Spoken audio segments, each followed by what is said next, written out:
আসসালামু আলাইকুম রহমতুল্লাহ। সম্প্রতি দেখছি বিএনপির কার্যকলাপগুলো আসলে কিন্তু এগুলো হতাশাজনক। মানুষ আশা করে নাই যে তারেক রহমান আসার পরে বিএনপি আরও বেশি উশৃঙ্খল হবে। মানুষ হয়তো মনে করেছিল যতদিন ধরে তারেক রহমান আসেনি ততদিন হয়তো বিএনপির এদিক সেদিক করবে, তারেক রহমান আসলে ঠিক হয়ে যাবে বা তাদের একটা চেন অফ কমান্ড থাকবে। কিন্তু বর্তমানে দেখা যাচ্ছে যে তারেক নিজে একটা উশৃঙ্খল, সে নিজেও উশৃঙ্খল প্রাণী। আসলে আমার মনে হয় আহ, মানে ভুল করে জিয়া পরিবারে তার জন্ম হয়ে গেছে, বুঝছেন। যে ধরনের খোঁচামি আমি সত্যি বলতে কি আমি আওয়ামী লীগের থেকেও দেখিনি। আওয়ামী লীগের জয় আছে শেখ হাসিনার ছেলে, ওর থেকে দেখিনি। কিন্তু আমি এখন দেখতে পাচ্ছি সেগুলা তার থেকে অনেক অনেক অনেক গুণ বেশি তারেক রহমান ছড়াচ্ছে। তারেক রহমান মানুষের মধ্যে বিভেদ ছড়ানোর চেষ্টা করছে।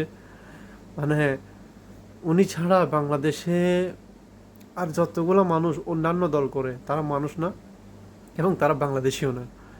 এখন উনি একমাত্র প্রাণী যিনি বাংলাদেশি, এবং মানে সব কিছু ওনার দ্বৈত নাগরিকত্ব আছে, সেটা নিয়ে প্রশ্ন করা যাবে না, প্রশ্ন করলে আমার চাকরি থাকবে না। এর বাইরে আবার কি বলে ওনার চান্দামির কথা তো বলতামই না, সেটা দিয়ে এতদিন 17 বছর এখানে চলছেন, পল্টনে চান্দা তুলে লন্ডনে পাঠাইছে, সেখানে করছে সব কিছু। হ্যাঁ, প্রতিটা সমাবেশে ওনার প্রতিটা সমাবেশেই বর্তমানে দেখছি খালি মানে তার বিরোধী দলকে গোতাগুতি ছাড়া আর তার কোনো প্রতিশ্রুতি নাই। জনগণকে কি করবে না করবে সেটা নাই, শুধু বিরোধী দলকে দমন করবে, বিরোধী দলকে কি বলবে, মানে এগুলাই। তাদেরকে সেখানে যেখানে পাও বলো গুপ্ত, তাদেরকে যেখানে পাও বলো তোমরা এই সংগঠন সন্ত্রাসী সংগঠন এমন তেমন হাবিজাবি। ওই মানুষ বলে না যে সঙ্গে থাকলে সঙ্গী আর আলাদা হলে জঙ্গি। এখন বর্তমান ওনার ক্ষেত্রে ব্যাপারটা এমন হয়ে গেছে, যতদিন আসিল তাদের সঙ্গে তখন সঙ্গী, এখন যখন ছেড়ে চলে গেছে তখন হয়ে গেল জঙ্গি। এতদিন ধরে তাদের মানে জামায়াতের বডির থেকে কোনো জঙ্গির কোনো গন্ধ আসে নাই, এখন গন্ধ পাচ্ছে তারা, বুঝছেন। এ হলো তাদের অবস্থা। তাদের প্রতিটি ক্যান্ডিডেট হচ্ছে যে দুর্নীতিবাজ, ঘুষখোর, চাঁদাবাজ। এই যে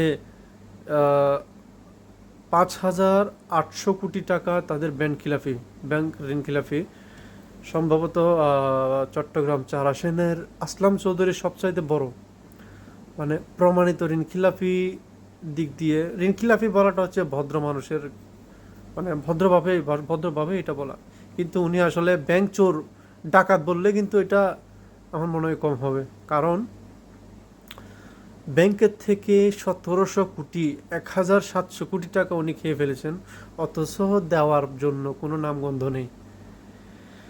সংবিধানের কোন আইনে আছে যে এই ধরনের দ্বৈত নাগরিকত্ব বা এই ধরনের ব্যাংক চোরদেরকে, এইসব সারাদেরকে মানে মনোনয়ন দেওয়ার জন্য বা প্রার্থিতা বৈধ করার জন্য কোন সংবিধানে কোন অধ্যায় কোন অনুচ্ছেদে আছে, সেটা তো আসলে আমরা জানি না, আমাদেরকে জানানো দরকার। আমি পাই নাই, আমি আসলে খুঁজছিলাম, উল্টো আমি দেখছি আরও সেখানে নিষেধ করা। যদি আপনারা যদি এই ধরনের লিগ্যাল কোনো কিছু পান আমাকে বলে দিয়েন, আমিও চাই সেটা। তো যাই হোক, এই যে দুর্নীতি, বাটফার, ঘুষখোর, চাঁদাবাজ, এই ধরনের ধর্ষক, সবগুলাই ওই যে সিলেট 6 আসনে একটা দেখতে পাইছেন আপনারা সম্ভবত, যে উনি অনলাইনে ফ্রিল্যান্সিং করতেছে ভিডিও কলে, দেখছেন কিনা জানি না। অনলাইনে যখন ফ্রিল্যান্সিং করতেছে তখন তার ভিডিওটা ভাইরাল হয়ে গেছে। এখন সেইটা নিয়ে কোনো কথা নাই। এই 1-2 তারিখ এই 2 দিনে 3জনকে ছাত্রদলের যুবদলেরা এরাই খুন করছে। একজন হিন্দু ব্যবসায়ী মহিলাকে ছাত্রদলের একটা ছেলে ছুরি মেরে দিল, ছুরিকাঘাত করে তাকে হত্যা করলো।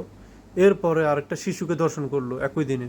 এর পরের দিন আবার ছাত্রদল আর যুবদল আর স্বেচ্ছাসেবক দলের মধ্যে সংঘর্ষ হয়, সেখানে যুবদলের নেতার সাথে স্বেচ্ছাসেবক দলের নেতাকে ঘুষি মারতে মারতে মেরে ফেললো।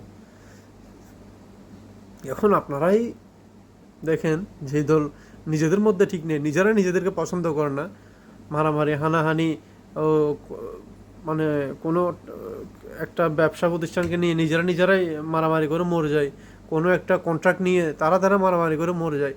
এই যে তারেক, সম্প্রতি দেখলাম তারেক রহমানের সামনে, ওনার সমাবেশের সামনেই আহ, মারামারি লাগছে বিএনপি কর্মীরা। তা আসলে এটা কোন দিকে গেছে? এটা কি ধরনের নেতা আমি বুঝলাম না, যে নিজের সামনে ঝগড়া একটা সামলাতে পারে না, সে কিভাবে দেশটা সামলাবে? দেশের মধ্যে তো এরকম হাজার লক্ষ ঝগড়া মতলব মানে হামেশ সবসময় একদম এটা আমরা দেখতে পাবো। তখন ওটা এমনি সামলাবে কিভাবে? এটা আমার মানে মাথায় ধরতেছে না। যাই হোক, বিএনপি দেখি কি কি করে না করে। এখন তো দেখতেছি নির্বাচন কমিশনও অলরেডি বিএনপি হয়ে বসে আছে, আমাদের সেনাবাহিনীরও বিএনপির পক্ষ নিয়ে বসে আছে। তারেক রহমান যেদিকে যায় সেদিকে দেখি সেনাবাহিনী পুরো ফোর্স নিয়ে যায়, অথচ বিশ্বের বড় বড় বিশ্ব নেতারাও কিন্তু এই ধরনের মানে সুযোগ সুবিধা পায় না যেটা তারেক রহমান পায়, তাও কোনো দায়িত্ব মানে কোনো সরকারি কোনো দায়িত্ব ছাড়া। হ্যাঁ, আর সেখানে অন্য দলেররা যদি দুইটা গানম্যান নিয়ে ক্যান্টনমেন্টে যায়, সেখানে গানম্যান কার্ড যাইতে দেওয়া হয় না। এখন আপনারা বুঝেন মানে কাকে ভোট দিবেন, কাকে কি করবেন। আপনার ভোটটা যেন যেদিকে যায় দেশ এবং জাতি এবং মানুষের জন্য হয়, এবং একটা ভালো কাজের জন্য হয়, যোগ্য প্রার্থীর জন্য হয়, সেটা ভেবে আপনারা ভোট দিবেন।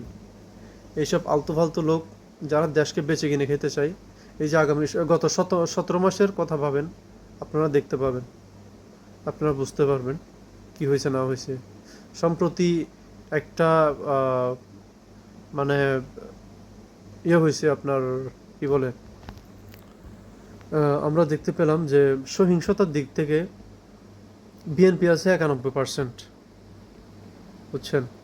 এখন দেখেন, আর বাকিরা ওর আশেপাশে নেই। 91% বিএনপি, 20% আওয়ামী লীগ এবং 7% হচ্ছে জামাত, আর বাকি 2-3% এনসিপি, বাকিরা এই ধরনের।